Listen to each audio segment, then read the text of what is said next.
Hola, buen día. This is Dorothy Choice Ainaga again. Welcome to my channel, La Chica Filipina. So, ngayon po ay i-discuss ko lang yung apat na mahalagang bagay na kailangan nyong gawin o kailangan nyong unahin pagdating nyo dito sa Espanya, lalo na po sa mga baguhan at sa mga nagbabalak po na pumunta dito sa Spain. So, unang-una po pag dumating kayo dito, maaari pong kumuha agad kayo ng, tinatawag nating ipadron or ito yung parang minsan ganito yung itsura niyan, minsan ganito kasi nakadalawang padron na ako dahil lumipat ako. So, puwede niyo po siyang makuha kahit wala pa kayong employer, basta provided na kaya maging padron ng inyong mga landlord or landlady kasi dito po nakasalalay yung bilang ng inyong 3 taon. Kasi ito po dito sa Espanya, magkakapag-aray lang kayo or makakakuha kayo ng tinatawag na NIE card kapag kayo ay naka 3 years na, dun pa lang kayo mag-i-start mag-process. At yung 3 years na yun, dito po nila bini-base yun sa impadron. So, merong nagsasabi na puwede daw sa ticket, merong nagsasabi na puwede daw sa mga remittance, pero mas matibay po kapag impadron ang meron sa inyo. So, itong impadron wala po itong bayad, magpasama lang kayo sa inyong landlady or landlord, 'pag naghahanap kayo ng boarding house dito kausapin niyo na kaagad kung puwede silang maging padron. Otherwise, puwede niyo rin pakisuyuan ang inyong mga employer kung sakaling magkaroon kayo ng employer kaagad pagdating niyo dito kasi nga dito po nakasalalay ang inyong magiging araygo balang araw. So, eto po unang-unang hahanapin sa inyo, titingnan kung totoong naka 3 years na kayo dito. So, ito yung parang census natin dito po sa Espanya.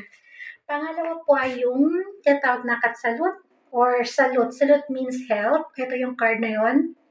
So, ito po yung ginagamit nating parang health card natin dito sa Espanya na 'pag tayo nagkasakit, tayo na-ospital, ito lang po ipapakita natin na tayo magagamot ng libre. May libreng konsultasyon, minsan libre pa yung gamot or puwede ring minsan pinapabili nila yung gamot pero may discount 'pag pinakita niyo 'to kasama ng inyong, resibo or yung tinatawag na reseta.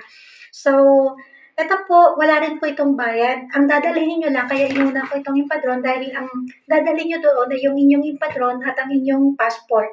Makakakuha po agad kayo nito sa loob lamang ng 1 oras. Kung 'pag pupunta kayo do'n mabilis lang po sila makapag-process lalo na 'pag hindi naman matao, mabilis niyo lang po itong makukuha. Pangatlo, magparehistro po tayo sa ating konsulado. So, meron tayong tinatawag na yellow card.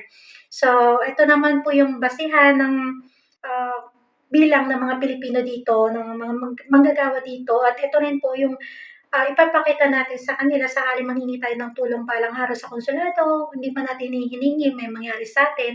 Ito pong katibayan na tayo ay rehistrado pa rin dito kahit paano sa ating konsulado. So, pang-apat is yung, bibliyotika. So, etong bibliyotika ginagamit sa ito yung para sa library, parang library card nila dito. Actually, library card ito.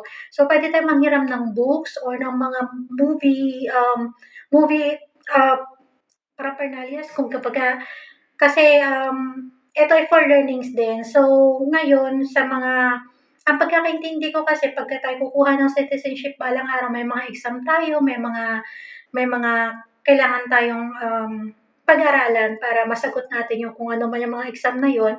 So, eto po yung magagamit natin para makapag-aral ng kanilang history, ng kanilang culture dito, ng kanilang, law kung kinakailangan. So, eto po yung ano natin, parang pass natin para makagamit po ng kanilang public library dito. So ngayon, bakit kinakailangan ang mga bagay na ito? Kasi po bago tayo bigyan dito ng araygo, ito po yung magpapatunay na tayo nagkaroon na ng ugat dito at tayo may alam na dito sa batas nila.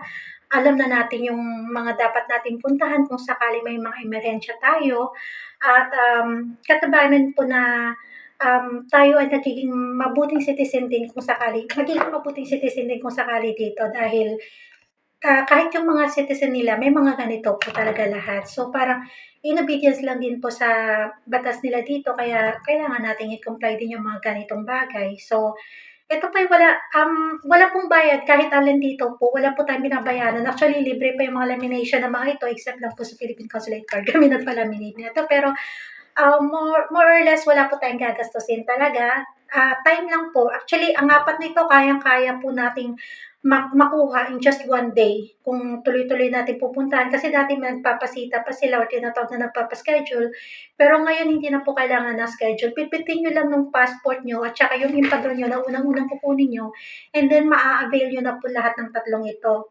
So etong empadron, nakukuha po ito sa ayuntamiento, sa pinakamalapit na ayuntamiento sa inyo. Mas maganda po kung do'n kayo kumuha sa kung saan kayo laging nakatira.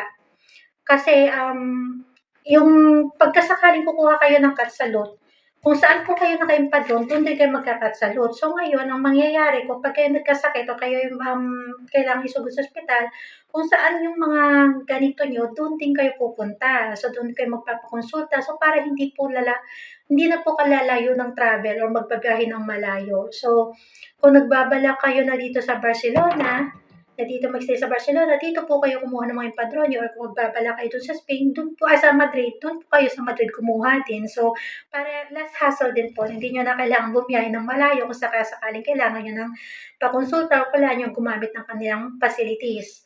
So, yun lamang po, sana maintindihan kayo. Una-unahin niyo po sa lahat ay yung ang inyong, tawag dito, empadron, tapos isunod niyo po yung katsalot kasi ito po ay para sa health din natin, dahil minsan di natin alam, bigla tayong nagkakasakit, may mangyari sa atin. Kasi may kaibigan ako na actually bigla siya nagkaroon ng sakit sa tiyan, yun pala ay kailangan na niyang operahan, so buti na lang may ganito na siya. So naisugod po siya sa ospital at wala siyang binayaran kahit 5. So ito naman is, kung sakaling gusto nating magbasa, gusto natin ng mga learning materials, madali na lang po. At ito naman po ay para sa record ng ating konsulado lamang po.